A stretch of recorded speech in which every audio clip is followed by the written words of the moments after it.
Good evening, family. Big group tonight. I like this. There's a few key dates today that's important to me in my life. I'm going to start with one, and that is today is Michael Hawes's birthday. Yeah. We love celebrating milestones around here, so I would love to sing Michael Hawes happy birthday. Birthday to you. Happy birthday to you.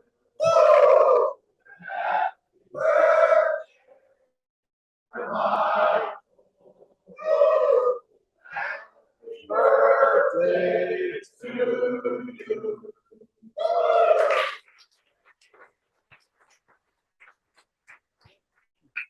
Happy birthday, Michael. I'm actually glad that Kate did that because I know that you hate the happy birthday song and stuff. So. Good evening. Tonight, I have the honor and privilege to be able to introduce a very special person and influence here at Red Barn Academy. When I think of three words that describe this individual is safe, friend, and leader. Some of you guys may know him by the nickname of Big Cheese, right? Some of you guys may know him by the nickname of Old Big Fish. But I get to introduce Ben Fish. But safe, leader, and friend weren't always the three things that I would describe Ben by. And I want to share a story with you guys. So there's one time we were in games and Angel Gomez had the game. And Angel was describing what happened. He said, you know, Ben, we were playing pickleball and I saw you creep up behind the garage and it just really looked really sneaky to me. And so I stopped what I was doing. I put my paddle down and I go behind the garage to see what you were doing. And you were taking a leak behind the garage, man. And Ben was pissed. He was tipped just because, you know, someone, you know, gamed him, right? And it's embarrassing to get called out for something like that. And so after games, we go up, we're in leadership, we're talking amongst ourselves, and we're like, Ben, so what'd you hear? You know, jokingly. And this is Ben's response. He says, well, Michael Hawes does it all the time.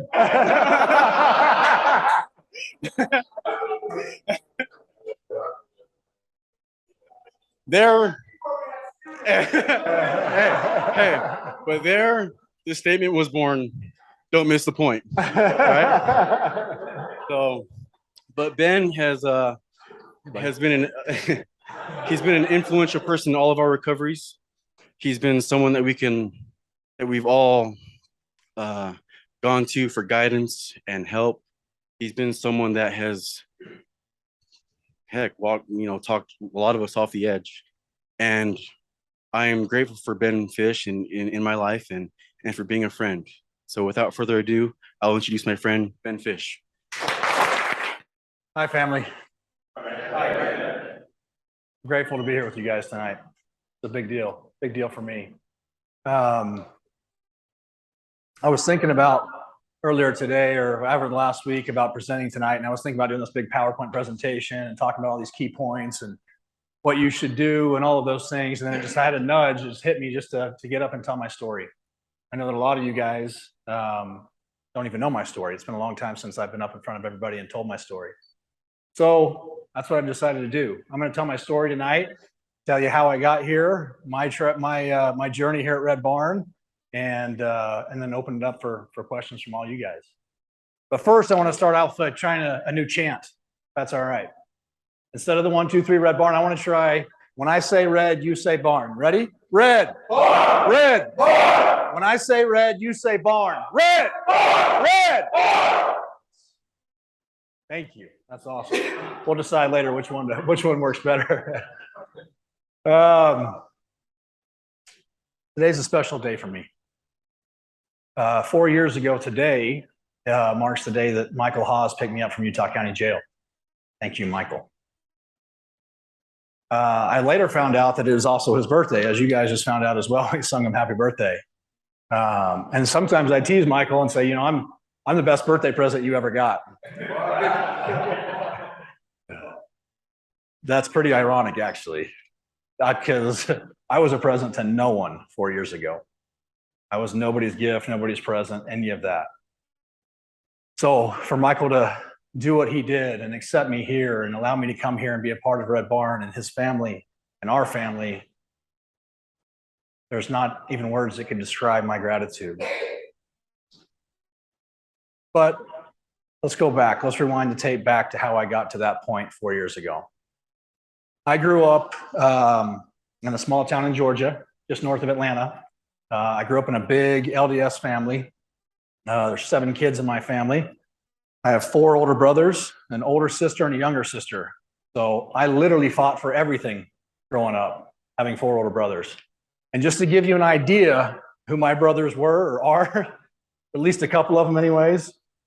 So when I grew up in Georgia, like, I don't know if any of you have ever been to the South, but if you've been to the South, especially in the summer, there's all kinds of extra critters and fireflies, crickets, everything you can think of. They're in Georgia. Snakes, all of it. You wouldn't do well there, Justice.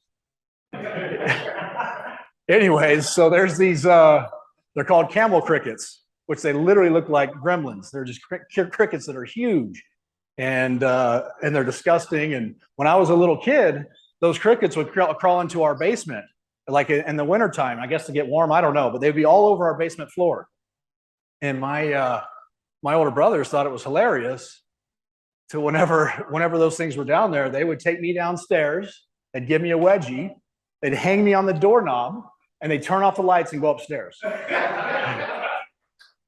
That's who my brothers were. Thank God for my older sister. She saved my life multiple times. I grew up playing a lot of sports. I loved football the most. When I got to high school is whenever I realized that, sports wasn't quite enough. I thought I needed to drink and smoke weed to fit in, to hang out with the cool crowd, to do all those things. I learned at a very young age that lying would get me by. But if I didn't have to tell the truth and, I didn't have to deal with consequences, didn't realize what that lesson would be till later on in life. But my senior year in high school, I moved from Georgia to Utah. I moved to Alpine my senior year. My family divorced. My parents actually divorced, and I moved out here with my dad and my younger sister. I loved Lone Peak. I loved Utah. I actually learned when I was here that you didn't necessarily have to drink and party to have a good time. I met some really good friends. And then when I turned 19, it was just kind of the thing to do. Everybody was going on a mission. So I actually decided to serve an LDS mission, which I did in Peru for 2 years. And despite the fact that I'm not LDS today or not active in the church, I'm still super grateful for that experience. There's a lot of things that I learned on my mission that taught me, some of the life skills that I even use to this day. So I'm grateful for that experience. When I got home from my mission, let's see, it wasn't long before I started making those same wrong decisions. I started drinking, started hanging out with the wrong crowd, started smoking pot again, doing that kind of stuff. And I could never, ever feel good internally about myself from that time moving forward. I constantly beat up on myself. I constantly told myself that I wasn't good enough, that I was bad, all of those things. And that's truly how I felt. And because of that, over the next 10 years, literally, I spent in a downward spiral between drinking, using drugs.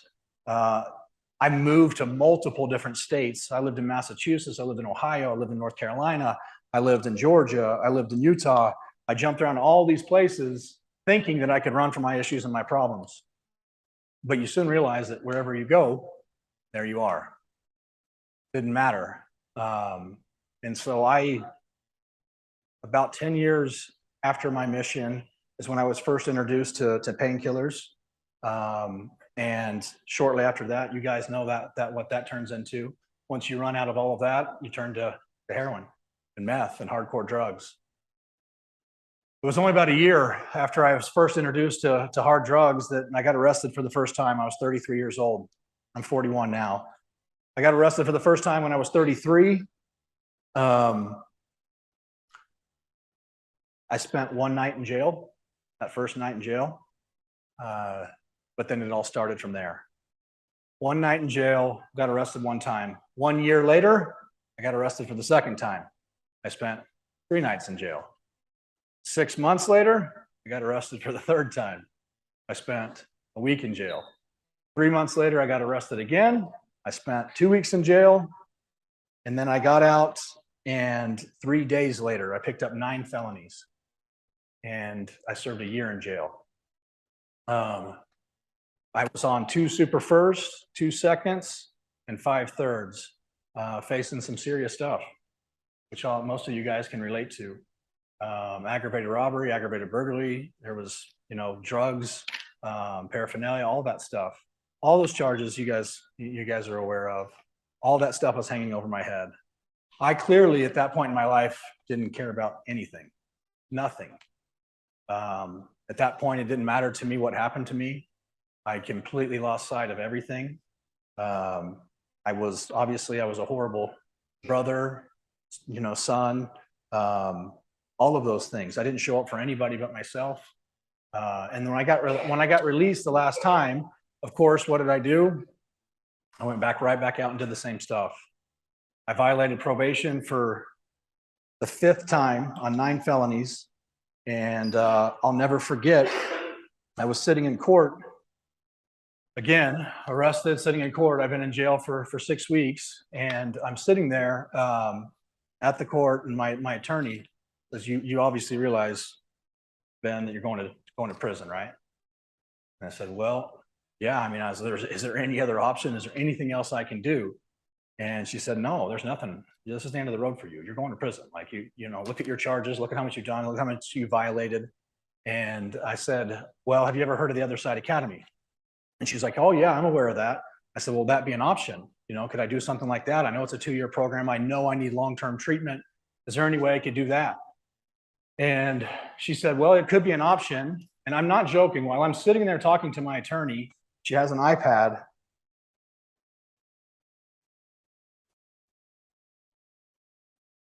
And Michael emailed her about another student, and had nothing to do with me, but it just so happened that he emailed her while I was sitting there talking to her. And all he was responding to her, letting her know that somebody was on medication, that they couldn't come to Red Barn. And she asked me in that moment, she said, have you heard of Red Barn? I said, I think I've heard of it back in the pod, but she said, well, is that an option you'd like to take a look at? I said, yes, please, anything. And so she emailed Michael right there on the spot. 2 days later, Michael showed up at Utah County Jail and interviewed me. It was a short interview, but the one thing I remember the most about that interview is I knew I wanted what he had. I knew it. Whatever that guy's got, I want. And I knew right then that, or at least I felt in that moment, that I was going to the right place. He accepted me for Red Barn. 2 weeks later, I'm going to sentencing. Well, yeah, I go to sentencing thinking I'm going to get out, all that good stuff. And of course, just the typical story, no, you got to do 6 weeks for PSI, go back and sit in your cell. So 6 weeks later, I'll never forget the day either, standing in front of the judge. And it was just myself, my attorney, the prosecuting attorney, Michael, my dad, and my stepmom were in the room. And I stood up in front of the judge, and, the prosecuting attorney obviously wanted to send me to prison. He fought and fought. He said, Mr. Fish is done. He's worthless. Literally, he's a menace to society. There's no way that he will make it if you send him to Red Barn. There's no way. Which he had every right to say that, right? I mean, it was true at the time. And I felt like I was up there for 20 or 30 minutes. It was a long time standing there. And finally, at the very end, the judge said, you know what, Mr. Fish, if you're willing to at least try Red Barn, then what's the difference in me sending you to prison now or 6 months from now when you run? And he gave me the opportunity. As all of you know, that's an opportunity we most certainly don't deserve. But I was extremely grateful. 6 weeks, or just a few days later, I'm standing and for those of you who've been in Utah County Jail, I'm standing in Vale 1 in the dorms. I was working in the kitchen, doing laps around the table, just waiting for those final words, the best words you ever hear in jail, and that's Fish, roll up. And I finally heard those words, and I, grabbed all my stuff, throw your laundry in the dirty laundry, you put your mattress over your shoulder, you walk up to the CO, you show him your wristband, he checks you out. I'll never forget all of it. Walking all the way down that hall and promising myself again, this is it, man. You're going to change your life. This is your last shot. And I made that promise to myself. And I know we've all done that multiple times, but here I am. And when I walked out that door, Michael was there to pick me up, and he brought me here to Red Barn. I'll never forget that day very clearly. I remember specifically the conversations we had. I remember showing up here. I remember sitting on the bench. The bench was very different back then than it is now. But I remember sitting on that bench, the same as all of you guys, exact same way that you got here, sitting on that bench and starting my program. But even though I had made that promise to myself, I'm going to change my life. This is it. I got this. It's all, it's all good. This is my last thing. And I'm all that. Even though I knew all that and said that stuff in my mind, when I got here, it was a little bit different. Within that first couple of weeks, I thought I had the program figured out, right? I was like, yeah, I got this whole place figured out. This is not a problem. This is going to be easy. I was wrong. I was extremely wrong. What I didn't realize is that I was the problem. What I didn't realize is that this program was real and that people actually cared. The people that run the program actually cared about who you are. And we're really in the business of saving lives. They wanted to help you change your life. And I didn't realize any of that. I really didn't. I poked holes. I built this story in my head. So in case I ran, or in case I left, or in case things turned bad, I had an excuse, right? Every excuse that you guys have had in your head, I've had it. I've been down all those exact same paths. And within my first couple of weeks here, I accepted stuff I shouldn't have. There was a couple guys here that had CHU, that had a couple of other things in the very beginning. And I went down that, I accepted that stuff while I was here. I jeopardized all those felonies, going to prison, all of that within my first few weeks of being here. For what? And looking back now, I'm grateful for the experience, but I did 2 months into my program, I had to restart all over. I was here for 2 months. I was a fake. I put it on this front. I acted like I knew what was going on. I was saying all the right stuff, acting like that guy, all that stuff, but I really wasn't that guy. I was hiding stuff. I was doing stuff behind everybody's back, and then putting a smile on my face.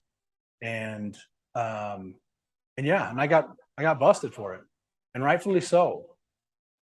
Thank God for, I think Cade was the one that initially started that process. And you can only imagine, being that young in the program, you guys understand. If somebody else calls you out, it's like, what? Call me out? Are you kidding me?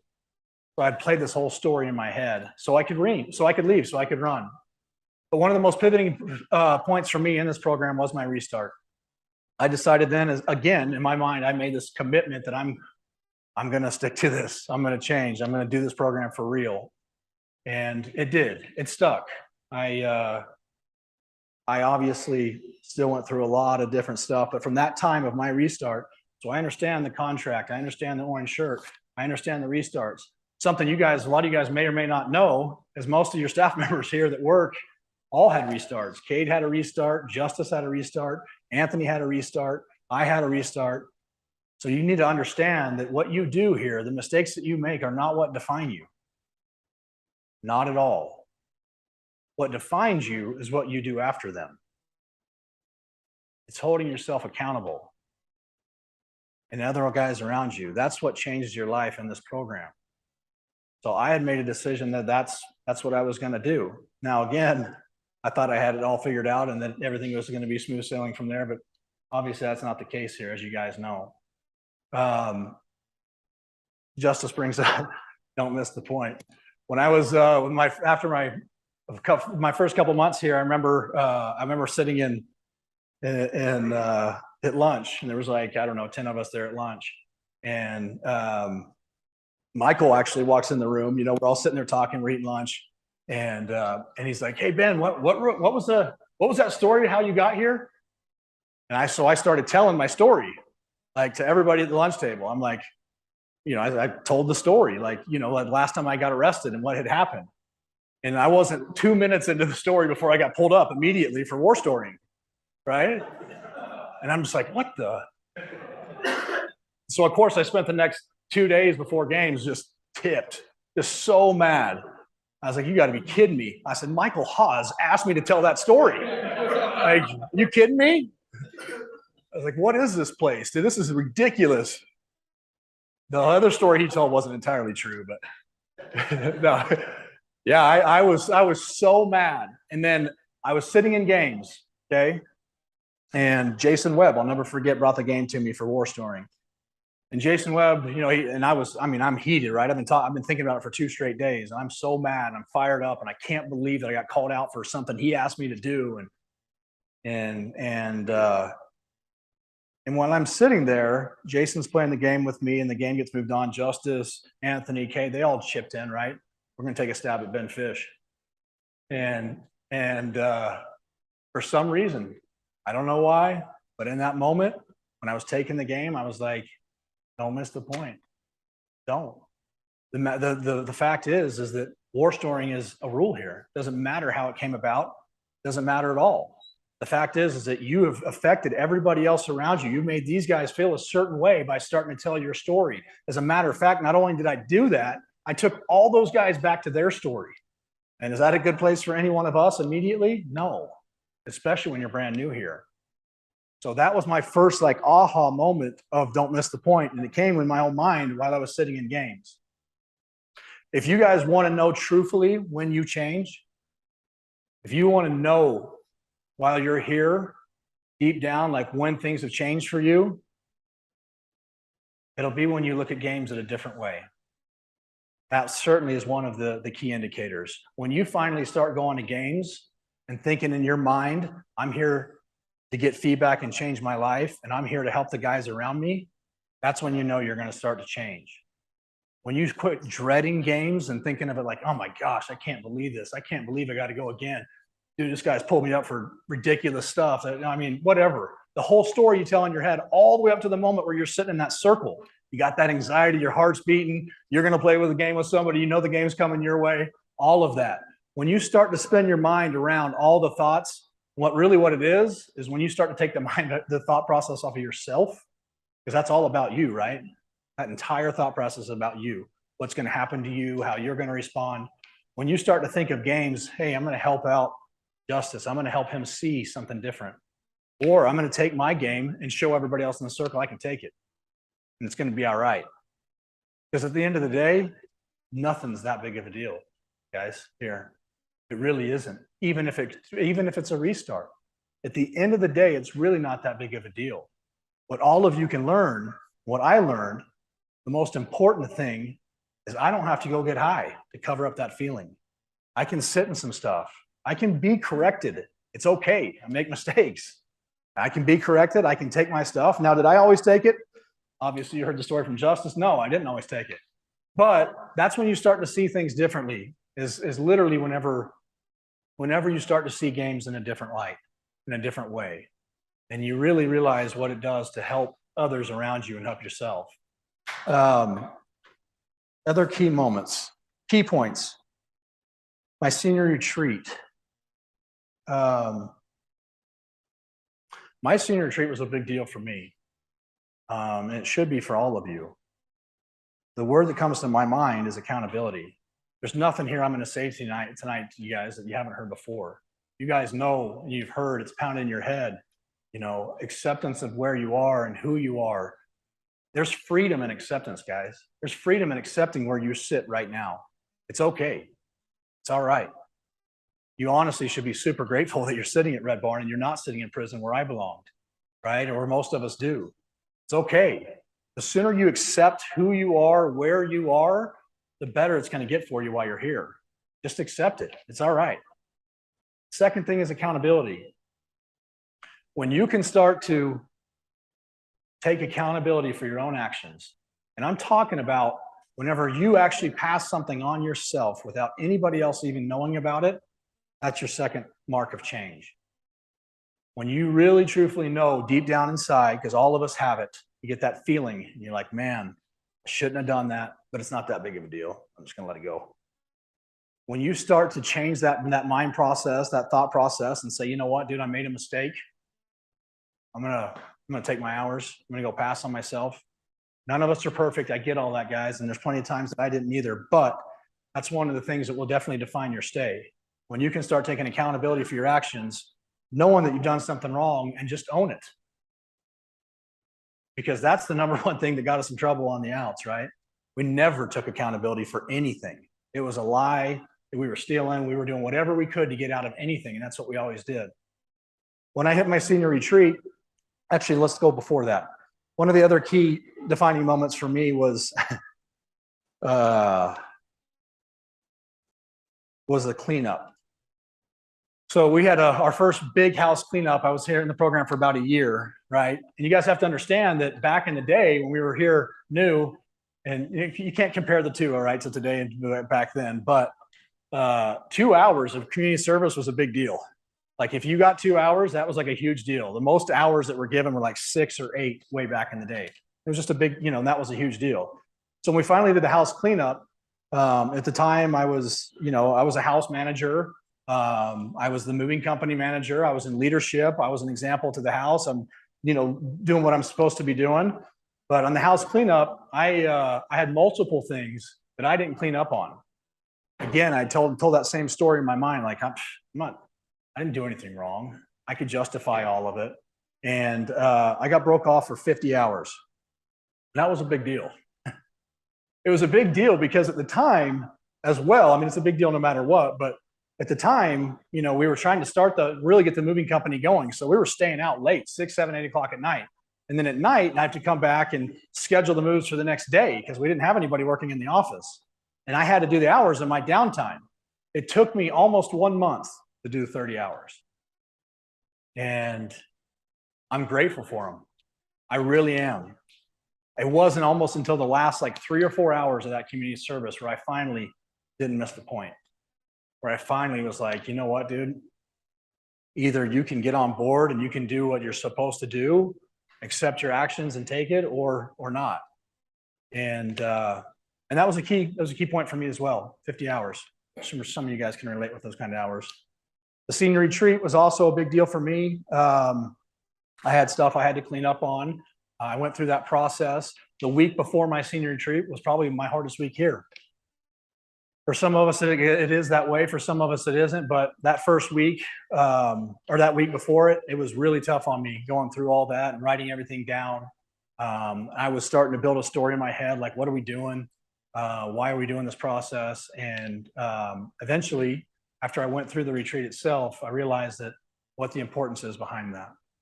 And that literally it is in place to help you tell your story and change your life. And it was around that time, my new mission statement came from that retreat to balance the scales. I started to see things differently. I started to see that it really was about helping other people. I started to see that I could feel good about myself if I helped the guy next to me. And then I realized, and I think this is the word acceptance, I finally realized that I'm exactly where I'm supposed to be. I say this a lot, guys, and I mean it. And it's the first time that I've really felt that way. But I feel like today I'm exactly where I'm supposed to be in life, which is crazy based on how I got here. Obviously, there's a lot of things from my past that I'm not proud of, that I would take back, that make amends, all of those things. But a lot of those things, too, landed me where I am today and has given me the life I am today and given me the opportunity to give back and help people around me. You guys, everybody in this room has that exact same opportunity. It's there. This can be to yourself exactly where you're supposed to be in life. It just depends on how you want to look at it. As you guys know, the sooner you accept where you're at, the better it's going to get.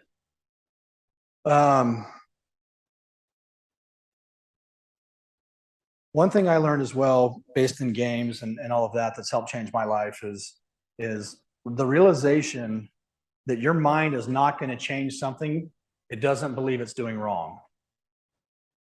That's something I realized while I was here in games and afterwards and doing, given hour, all that stuff, given hours, taking hours. you guys have to realize that in order to change something in your mind, in order for you to actually change that behavior, you have to accept that you're doing something wrong. If you continue to justify everything that goes through your head, if something comes your way and you justify why you did it, instead of taking accountability for it, you're not going to change it. If you wonder why you get the same hours for the same behaviors over and over and over, that's why. It's because you are not taking accountability in your mind for what you're doing. The second you recognize it, your mind automatically be like, I don't want to do that again. I don't want to go down that path. But if you push it off on somebody else or some other reason, your mind will not go down that path. It won't change it.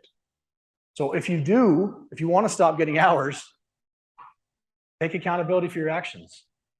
Does anybody in here believe that life is fair? No? Crazy. If you really think about that, right? Because a lot of us, whenever we go to our leaders, especially when we get in trouble for something, we want to point the finger at somebody else. Well, so-and-so did this. Why does the day shift get more hours off than the night shift? There's all kinds of different things that we think of while we're here that our mind plays this tricks on us, and we all of a sudden think that life is supposed to be fair. Remember, guys, if life was fair, none of us would be in this room. So whenever your leaders are trying to help you and walk things through with you, and don't justify it. Literally, just accept it. I promise you it'll help you, because life just isn't fair.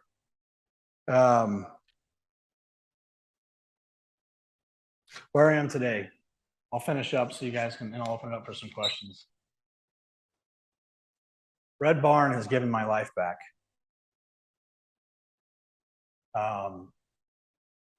The biggest key indicator for me is that I can truly say I have inner peace, joy, and happiness. I can look myself in the mirror, and for the first time, I like what I see. I don't like it, I love it. I can say I love myself. And I can promise you guys, for 20 years, I have not felt that way at all. I know you guys can relate. And really, that's what it's all about, right? It's all about us having an inner peace and happiness and joy in our life. And you guys have to realize that what that does for the people around you as well, and not just for yourself. There's a reason why people are so attracted to Red Barn, the energy that you put off. There's a reason why people compliment you guys so much on the moves and at Sticky Bird and at the Thrift and all of that, because when you're there and you're in it, you guys are happy. You're working hard, and you radiate all this energy, positive. And if you continue to do what you're doing while you're here, that will go carry with you. You will just feel that even after you're done here. And that's the same energy you'll put off. That's why your family looks at you different when you see them. That's why they're like, who is this? That's the reason for that, guys, is because of the change that you have while you're here. Today, I'm a great brother. Today, I'm a great son. I'm an amazing uncle. I'm the favorite uncle, by the way. And I wouldn't be here today without Red Barn. If Rich didn't have the dream that he had, the vision that he's had, if Michael didn't put in the hard work that he's put in, if same with Paul, if all the guys before me, Kay, Justice, Anthony, everybody, Nicholas, all these guys that I've grown up in the program with, I wouldn't be where I am. So recognize gratitude, guys. Recognize why you are where you are and why you have what you have. I love you guys. I appreciate it.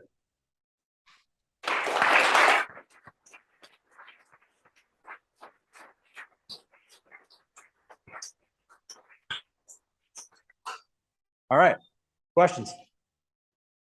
What's up?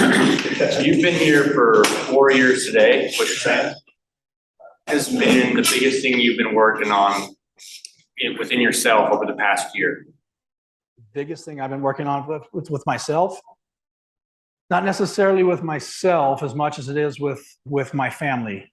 The biggest thing over the last year that I've worked on is relationships.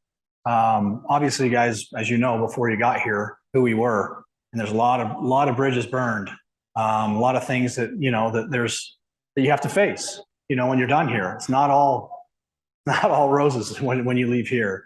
So over the last year, the biggest thing I've worked on is my relationships with my family. And the solution, the easiest thing for that, just show up. I found out that if you just show up, it's going to be all right. That's literally what you have to do, because we didn't show up before. Oh, good question. Relationships. Yes, Jeffrey. So obviously you didn't get along with everybody when you were going through the program, is that correct?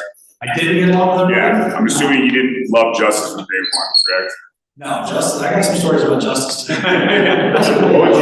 What would you say was the biggest takeaway from how to just, and there's 63 of us right now, how do we not butt heads all the time, and how do you build those relationships through connection? What would you say about all that? Well, that's the crazy part about us addicts, right? We try to overthink everything. The way you connect is you connect. You guys know it. You're here. You walk through. You see guys that are by themselves. You see guys that have their head down. The way you connect is get outside of your head and connect. Quit thinking about yourself. Make it about the next guy. The crazy part about what we do here is when you start thinking about people around you instead of yourself so much, all of a sudden you'll see this change in yourself and you'll feel better about yourself. Don't overthink it. You know that feeling. You know when a guy needs connection. Just connect. That's it. Yeah. What type of self-care do you do now? Self-care? Yeah, like. I actually, at one point in the program in the beginning, I got up to 260 pounds. Yeah, it didn't work well for the moving company. Connection's a big part of my self-care. I do hot works. I do, physical stuff now on the daily. My self-care is reading as well, continue to educate myself. And really it's just connection. Yeah. Exercise. Yes, Kate. How long, you mentioned a few pivotal moments in your stay here, but how long did you say you were here before you had your true aha moment of like, this is who I'm supposed to become, this is, what I'm supposed to be doing? But how long were you here before that happened? That's a good question. When was my senior retreat? I was here for probably 15, 16 months.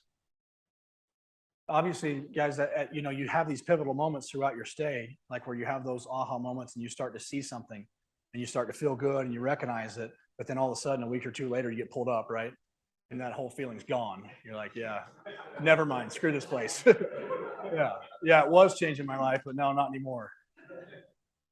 Eventually, guys, when you start to take feedback and you realize at the end of the day that it's not that big of a deal, that it's going to be all right. Doesn't matter if that person likes you, is tipped at you, is vindictive, none of that. When you can just take it and realize, hey, it is what it is, it's all right. I'm actually grateful that he said something to me so I can take a look at it. And I started to see that after my senior retreat. I started to have this whole different vision of wanting to help. That's, like I said, my mission statement became balancing the scales. And so it was probably 14, 15 months into my stay where I really, really started to look at things and view things differently and actually meant it. Not to say that I didn't have plenty of mistakes after that, because I did, but I took them a little bit easier. Yeah. What's something that you guys used to be able to do that we can't now, that you look back on and you're like, wow, I can't believe we used to get away with these? That's great. Just so you know, you guys get to do a lot more than we ever did in the beginning. A lot more. But the best part is probably community service. So remember I was talking about the 2 to 4 hours? Whenever you got community service back in the day, you could check in and you could check out whenever you wanted. You only had to have them done by Sunday. So you could check in for 10 minutes on a Monday night, Tuesday night, and then, now I'm good. I'm going to check out. So you check out, and then you just had to have your hours done by Sunday if you wanted to be a part of the activity on Sunday. I'm not a program guy anymore, dude. I don't know. You have to talk to these guys. Yeah, Nicholas. Talk to the leaders in the house, Ben. You were a leader early on in your program. What does it take to be a good leader here at Red Barn? Yeah, good question. I did have the unique opportunity to hold a lot of positions, and I'm grateful for that. Don't do it alone. Leadership is, again, guys, you have a lot of good people around you, a lot of people that can help you.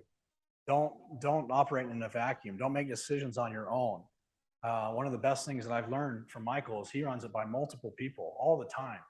And it's true. And it works really, really well. So there are times you have to make a decision as a leader, but it's really about connection.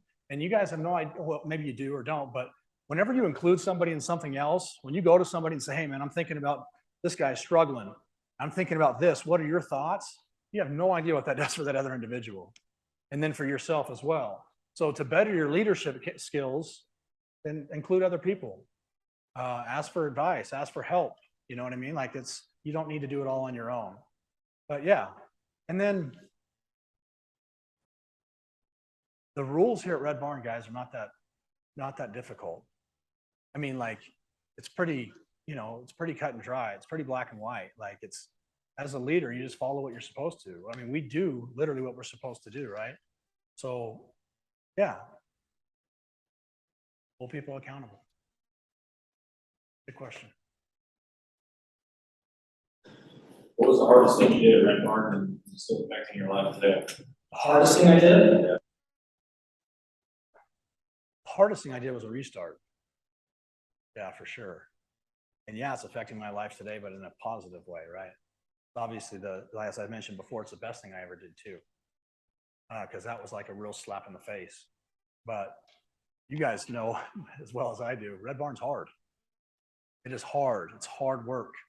It takes a lot of commitment. And just so you guys know, you're gonna have to work hard for the rest of your life. Sorry about your luck. Yeah, you may as well get that in your head while you're here, because that's the way it goes.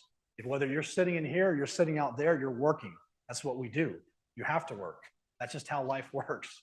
I know a lot of us didn't do that prior to here. We'd have little jobs, stints of jobs and things like that, but you may as well learn. If there's anything you can learn here, it's a work ethic, that's for sure. So you may as well take advantage of that while you're here, and work hard. Kind of got off on a little different tangent there, but yeah, good question. What's up, buddy? Do you like your stay here at Red Barn? Do I what? Do you like your stay at Red Barn? Did I like my stay? I love it. Well, yes and no. Oh, do I still? Yeah, good question. Yeah, and the answer is yes. I absolutely love Red Barn. I do. I never, ever could have told you or ever thought of 4 years ago that I would be and feel the way I do today. I love what I do. Absolutely. Yeah, it's a good question. Danny, did you have a question? Jen, sorry. Yeah, what was your core behavior and what really did it take to get you out of the correct Title. That's easy. I'm still working on it. Yeah. The way you work, you know how to work on it, man. You get pulled up left and right. You take what you can, and you start to recognize things. Remember, your mind it's got to accept that you're the problem and you're doing things wrong. And it started to change. I started to see people for who they were more. And yeah, but entitlement definitely was my number one. Have rough days. What do you do to get by those days? Again, the way you get through a hard time, first and foremost, for everybody here, is not by yourself. Include the people around you. If you're having a hard time, if you're having a hard day while you're here or after that, reach out to somebody that cares about you.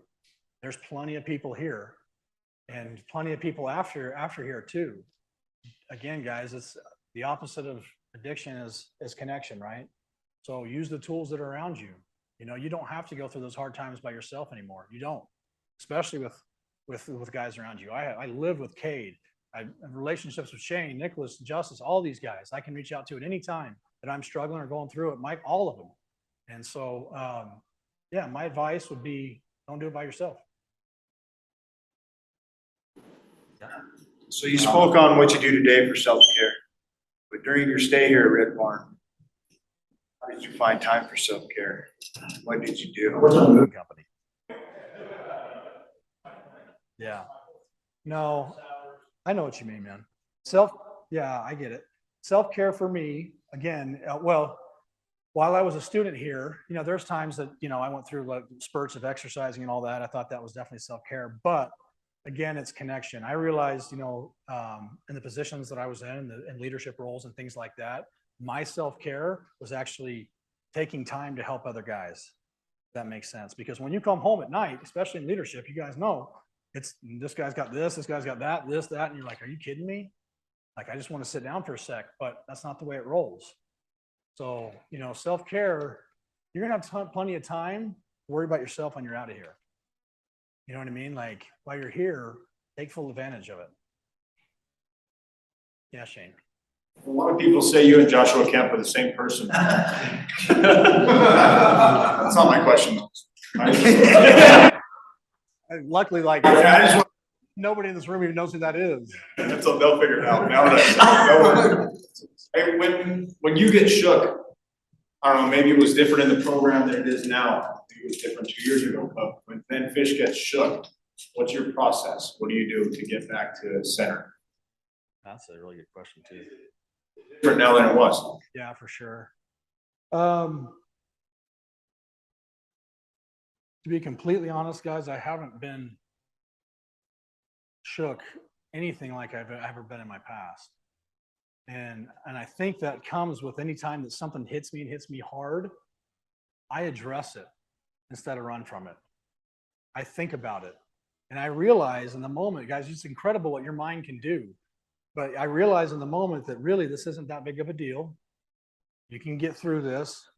I mean, I go through this whole process in my mind where I walk myself through that kind of thing. And then if I don't have the solution myself, then I reach out.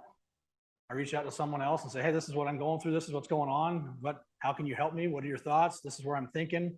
This is not, you know, I know I'm not in a good place. Help me.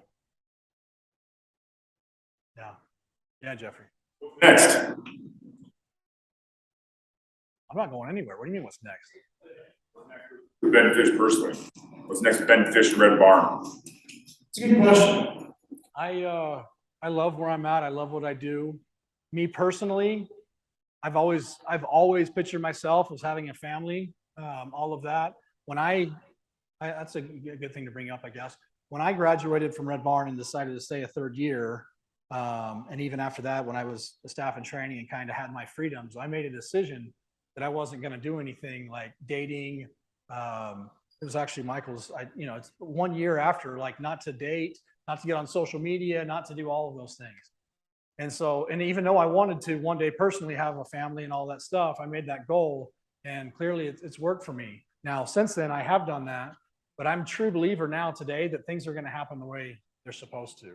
I do believe that if I continue to do what I'm supposed to do, next right thing, that stuff that you guys hear all the time, that it'll work out. So what's next for me personally, as far as that goes, I would love to have a wife or family one day, but I don't know. We'll see. Chris? You said this past year you've been working on relationships. How has games helped you with those relationships out beyond Red Bull? Just so you guys know, when you leave here, nobody holds themselves accountable like you do here. Nobody can take feedback the way you get it here. It doesn't work that way. So games has allowed me literally to recognize my issues in the situation. So if something is brought my way, I'm quick to realize, hey, either way, this is their perception of what I've got going on. So whether or not it's true, whether or not it's not, it doesn't really matter. Again, once you hit that mindset while you're here, like, it is what it is, it's okay. And you always recognize that how they feel, why they're saying it to you, and then go from there. If you want to rebuttal, you can, but I don't usually. I just take it. Okay, great. And then figure it out from there. You know what I mean? Like, but I realized, like, I could pull up my family a lot, but that's not a good idea. They're not taking the same feedback. What's up, Cade? You meditate? I do. Yeah. Very short periods. I meditated right before I came over here. So yes. And thank you, Rich, for that. I definitely didn't before. And there's multiple ways to meditate, but yes, it is a part of what my routine. Yeah, Kate. Probably hard to meditate with me is you live with me and in your office. My question for you is, for those students that are newer that don't know, what's a few things that you do? What's your role now for Red Barn and what do you do? Yeah, good question. So today I am the Chief Operating Officer of Red Barn. which that entails, basically my job is to oversee all the social enterprises. So I oversee the moving company, Sticky Bird, Red Barn Thrift. I know that we still do a little bit of Red Barn construction, property management, all of those things. Obviously, I'm very involved still with the program as well, and that's the part that I love. That's the fulfillment I get. I meet with a lot of you guys all the time, and I appreciate that. But yeah, my primary role is the enterprises. Good question. Anybody else? Thank you, guys.